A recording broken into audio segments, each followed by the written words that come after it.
Video பார்க்கறதுக்கு முன்னாடி நம்ம சேனலை சப்ஸ்கிரைப் பண்ணிக்கோங்க. அப்படியே பக்கத்தில் இருக்கிற பெல் பட்டனை ப்ரெஸ் பண்ணிக்கோங்க. ஒரு ஸ்பூன் நெய் போட்டுக்கோமா, ஆயில் போட்டுக்கலாம், 2 இலை போட்டுக்கலாம், 2 பட்டை, சோம்பு 1 ஸ்பூன் அளவுக்கு போட்டுக்கலாம், பச்சை மிளகாய் 2 கீரி 2 மிளகாய் வச்சுருக்கேன் போட்டுக்கலாம், சாம்பார் வெங்காயம் ஒரு 10 பீஸு கட் பண்ணி வச்சுருக்கேன், கொஞ்சம் நல்லா வதங்கட்டும். பெரிய வெங்காயம் 2 வெங்காயம் கட் பண்ணி பொடியை வச்சுருக்கேன் போட்டுக்கலாம். இப்போ வெங்காயத்தை நல்லா வதக்கிடணுமா, சாம்பார் வெங்காயமும் பெரிய வெங்காயமும் நல்லா சேர்த்து நல்லா வதக்கிடணும். பாருங்கண்ணா, வெங்காயம் எவ்வளோ நல்லா வதங்கிருக்கு பாருங்கள், இந்த மாதிரி நல்லா வதங்கிடணும். இப்போ நம்ம ஒரு தக்காளி போடுறோம் கட் பண்ணி.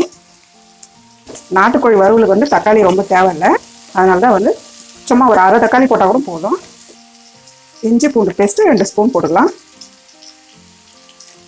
கருவேப்பிலை கொஞ்சம் போட்டுக்கலாம். நல்லா வதங்கணுமா, நல்லா இதிலே வதங்கிடணும். இஞ்சி பூண்டு ஸ்மெல்லாம் நல்லா வரணும். இந்த மாதிரி நல்லா வதங்கும் போது நம்ம தண்ணி ஊற்ற போகிறது கிடையாது, மசாலா மட்டும். 1 ஸ்பூன் சில்லி பவுடர் போட்டுக்கலாம், தனியாத்தூள் 1 ஸ்பூன் போட்டுக்கலாம், கரம் மசாலா அரை ஸ்பூன், ஜீரகத்தூள் கொஞ்சமாக, மஞ்சத்தூள் அரை ஸ்பூன் போட்டுக்கலாம். போட்டு நல்லா மிக்ஸ் பண்ணிவிடுங்க. இந்த மிளகாத்தூள் ஸ்மெல்லாம் இதிலே போயிடணும் வதக்கத்திலே, ஏன்னா நம்ம தண்ணி ஊற்ற மாட்டோம். உப்பு கொஞ்சமாக தேவையான அளவு நான் கறியில் வேக வைக்கும் போது உப்பு போட்டுருக்கேன் கொஞ்சம், இப்போ கொஞ்சம் போட்டுக்கலாம்.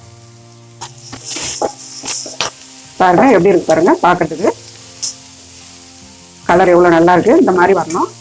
நாட்டுக்கோழி நல்லா கழுவிட்டு மஞ்சள் தூள் போட்டு நல்லா கழுவிட்டு குக்கரில் 5 விசில் போட்டு நான் எடுத்து வச்சுருக்கேன். இப்போ நம்ம இதை அப்படியே இதில் போட போகிறோம். இப்போ ஆட் பண்ணிக்கலாம். இந்த மாதிரி நல்லா கிளறி விடுங்க. உப்பு காரம் பார்த்துக்குங்க, கம்மியாக இருந்தால் கூட நீங்கள் போட்டுக்கலாம்.